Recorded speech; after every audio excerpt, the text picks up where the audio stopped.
Hace unos 30 años, dos solteronas ricas y viejas me eligieron para que visitara una propiedad en esa parte de Lancashire que está cerca del famoso bosque de Pendle, con el que tan agradablemente nos hemos familiarizado gracias a la obra del señor Ainsworth, Las Brujas de Lancashire.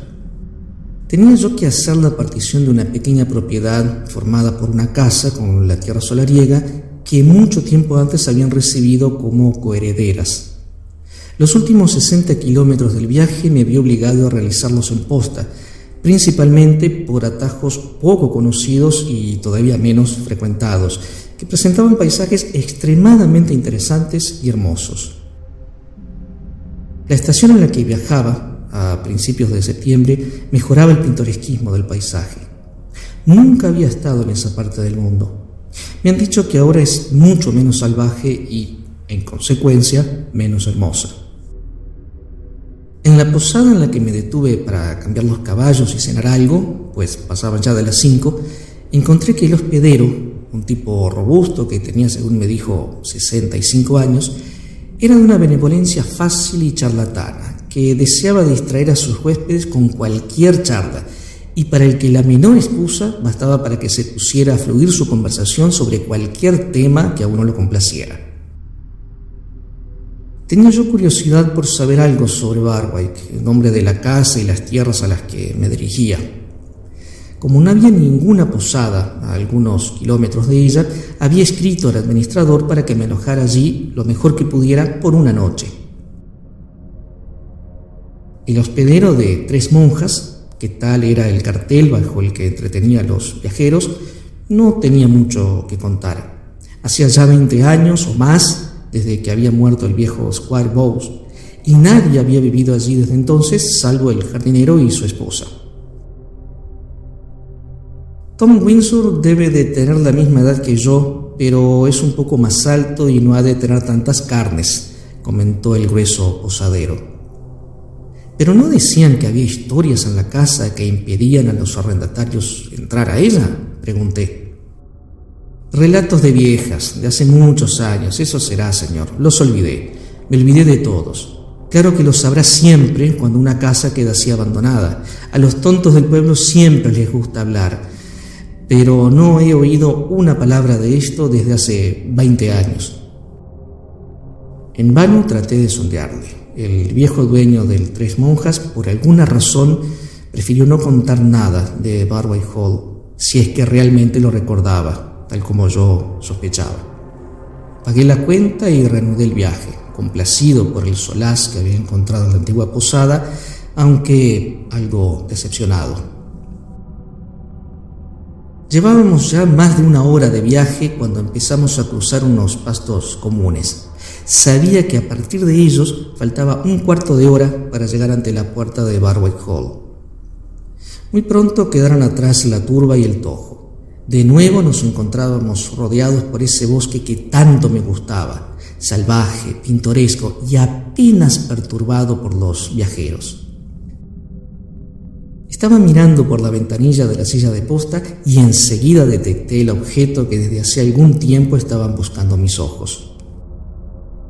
Barwick Hall era una casa grande y singular del tipo de labor enrejada conocida con el nombre de blanco y negro, en el que las barras y ángulos de una estructura de roble contrastan, negras como el ébano, con la cal blanca que se extiende sobre la albañilería construida en los intersticios. La casa isabelina, de inclinados tejados, se levantaba en medio de un jardín no muy extenso, semejante a un parque, pero resultaba imponente por la noble altura de los viejos árboles que ahora, con el sol poniente, lanzaban hacia el este sus sombras alargadas. El muro del parque se había vuelto gris con el tiempo y algunas partes estaban recubiertas de hiedra. En una sombra gris y profunda que contrastaba con los fuegos oscuros del atardecer reflejados en el follaje superior, se escondía como un ladrón en la noche un lago de aspecto frío y negro. Había olvidado que había un lago en Barwick, pero tan pronto como noté el frío brillo de serpiente en las sombras, instintivamente sentí peligro.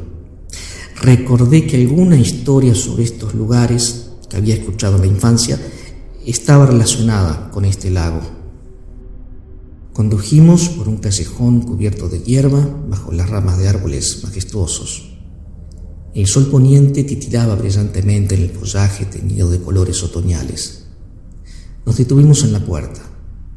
Me bajé del carruaje y miré detenidamente la fachada. La casa era grande, de apariencia lúgubre, con viejas huellas de desolación. Contraventanas de madera maciza habían sido clavadas en las ventanas exteriores a la antigua usanza. El patio estaba densamente cubierto de hierba, entre las que incluso se cruzaban ortigas. El musgo delgado veteaba las vigas de madera. El yeso estaba descolorido por el tiempo y la intemperie, y había en él grandes manchas rojizas y amarillas. Varios árboles viejos que se arremolinaban alrededor de la casa aumentaban la oscuridad. Subí los escalones y miré a mi alrededor. Ahora el oscuro lago quedaba cerca de mí, un poco a la izquierda. No era grande, debía de cubrir unos 10 o 12 acres, pero hacían el paisaje más melancólico aún. Casi en el medio se podía ver una pequeña isla con dos viejos fresnos inclinados el uno hacia el otro. El agua inmóvil guardaba su lúgubre reflejo. En este espectáculo de decrepitud, soledad y decadencia, nada recreaba la vista, salvo los rojizos rayos del atardecer que caían sobre la casa y sus alrededores. Llamé a la puerta y el golpe sonó sordo y poco acogedor.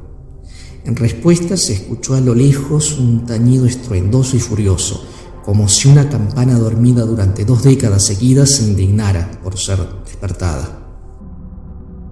Con una prontitud que indicaba que aguardaban hospitalariamente mi llegada, abrió la puerta un hombre viejo, de miembros ligeros y aspecto alegre, vestido con calzones y chaqueta de barragán, sonrisa de bienvenida y una nariz muy afilada y rojiza que prometía un buen recibimiento.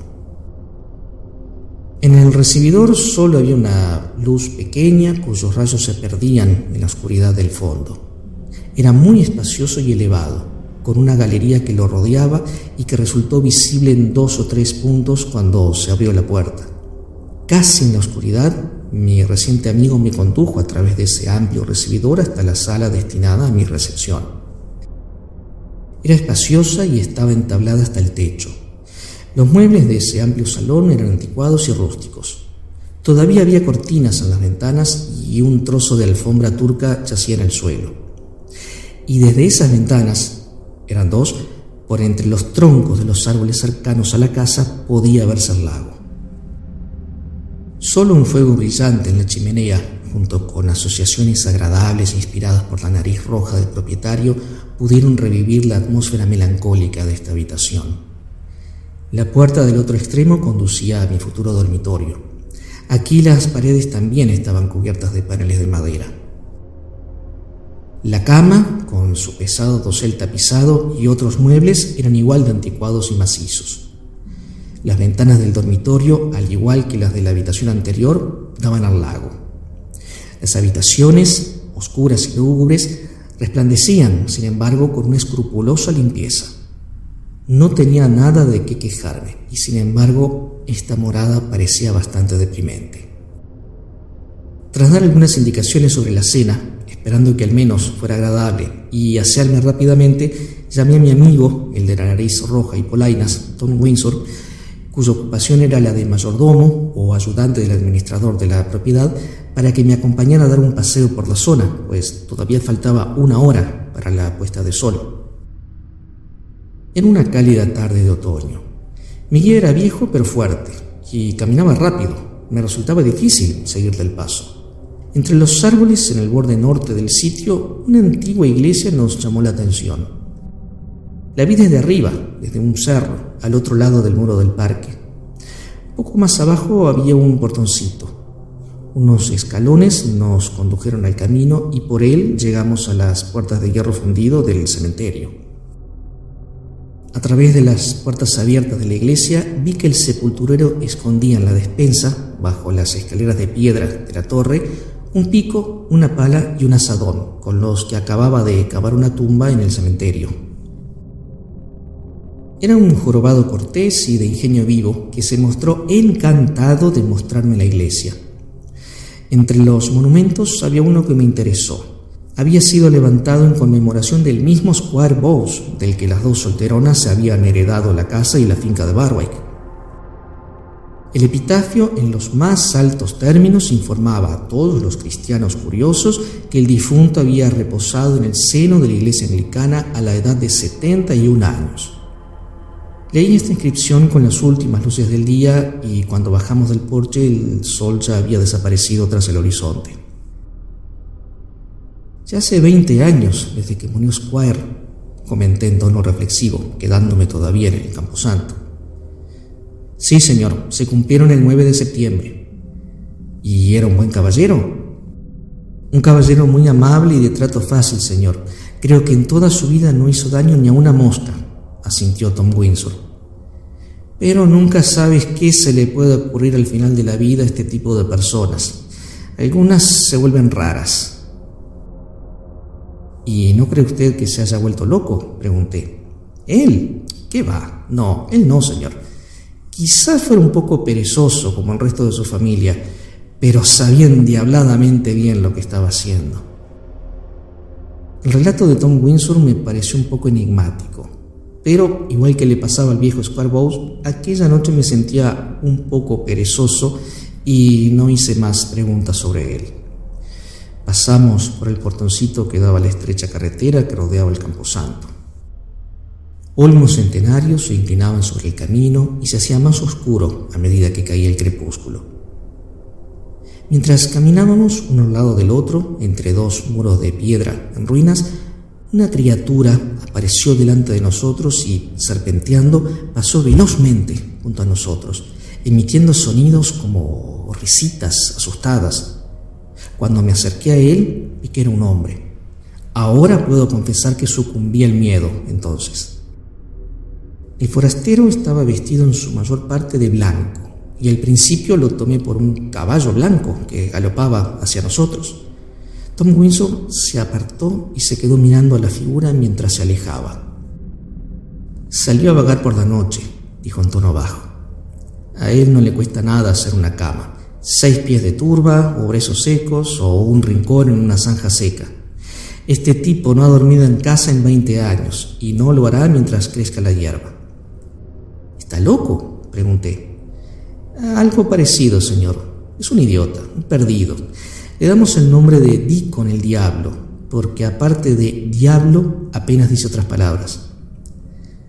Tuve la impresión de que de alguna manera aquel idiota estaba relacionado con la historia de Squire Bowes.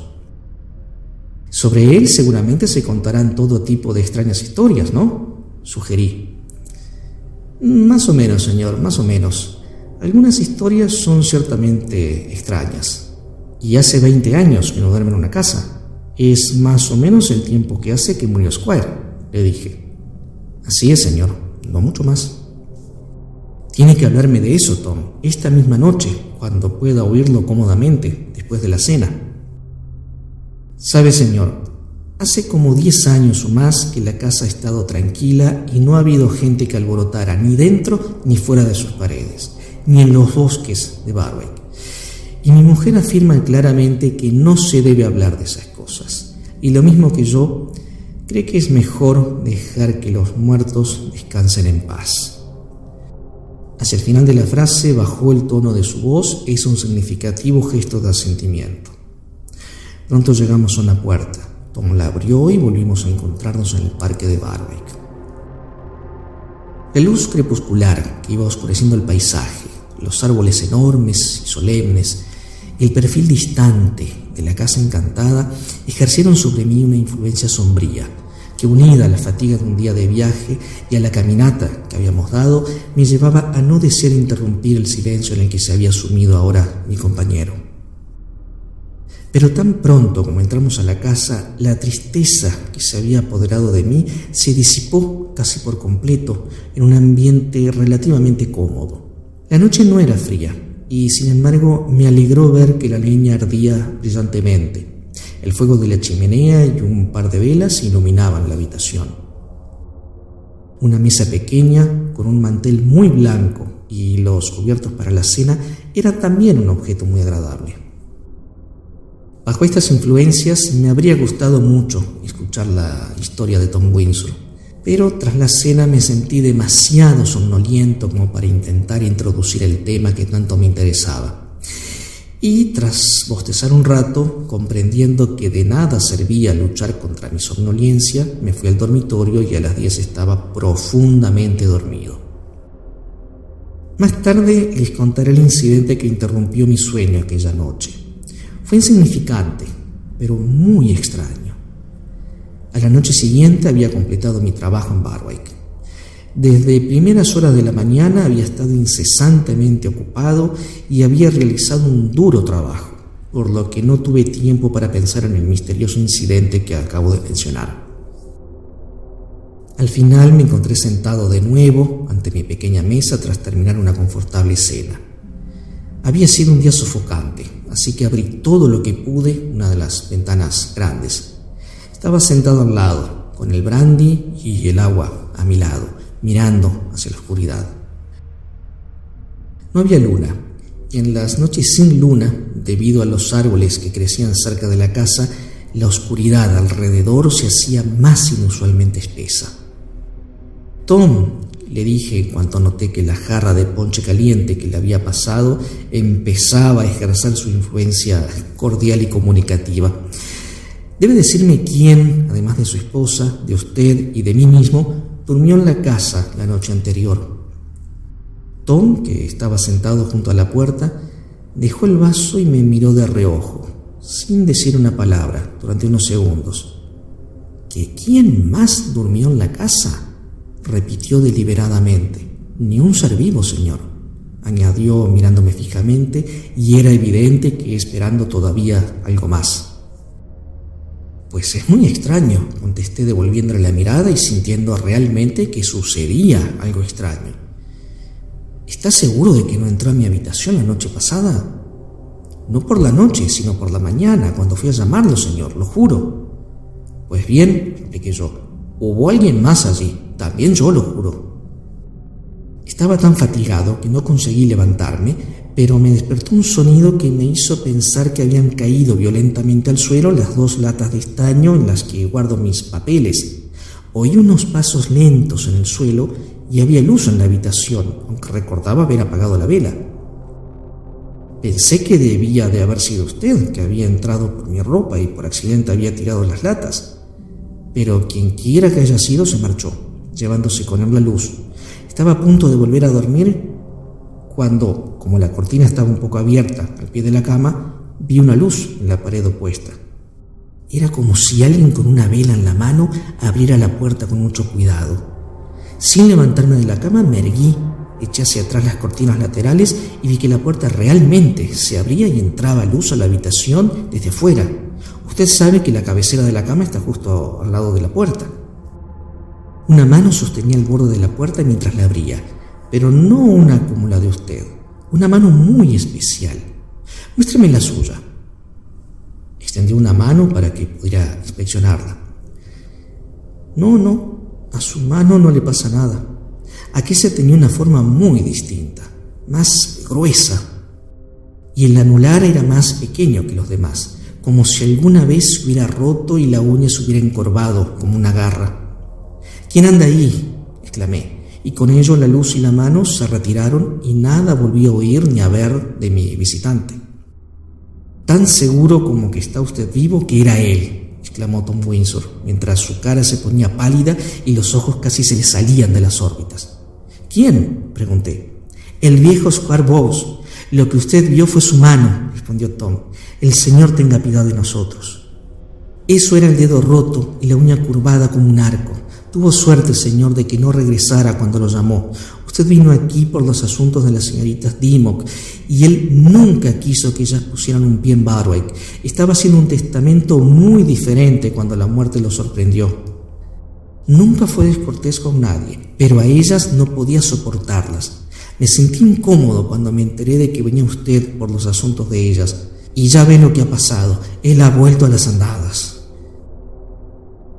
Con un poco de esfuerzo y algo más de ponche, logré convencer a Tom Windsor para que explicara sus misteriosas alusiones y contara las cosas que habían sucedido tras la muerte del viejo Squire. Como usted sabe, dijo Tom, Squire Bowes de Barwick murió sin dejar testamento. Todos por aquí alrededor se apenaron. Es decir, señor, se apenaron como lo hace la gente por un anciano que ha vivido muchos años y no tiene derecho a quejarse porque la muerte lo haya llamado a su puerta a una hora demasiado temprana.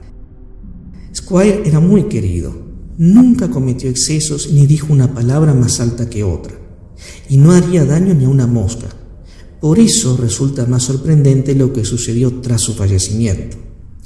Lo primero que hicieron esas damas, cuando tuvieron la oportunidad, fue comprar ganado para el parque. En cualquier caso, no fue una buena idea dejar que el ganado pastara libremente con fines de lucro, pero no sabían a lo que tenían que enfrentarse. No pasó mucho tiempo antes de que el ganado empezara a dar problemas.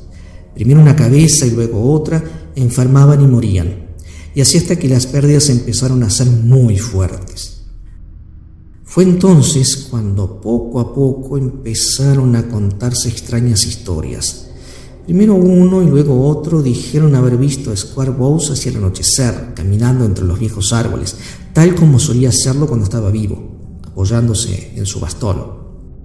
Y a veces, cuando se encontraba con el ganado, se detenía y pasaba una mano cariñosamente sobre el lomo de uno de los animales. Pero al día siguiente ese animal enfermaba y moría poco después. Nadie había visto de cerca a Squire, ni en el bosque, ni en el parque, ni en ningún otro lugar, pero todos conocían bien su manera de andar y su figura y la ropa que solía llevar, y todos conocían el animal sobre el que había puesto su mano por su color, blanco, gris oscuro o negro. Y con seguridad ese animal enfermaba y moría. Los vecinos comenzaron a temer tomar el camino del parque y a ninguno le gustaba pasear por el bosque o encontrarse en los límites de Barwick. Y el ganado seguía enfermando y muriendo como antes. En aquel tiempo vivía un tal Thomas Pike. Había sido sirviente del viejo Squire y estaba a cargo del lugar. Era el único que solía dormir en la casa.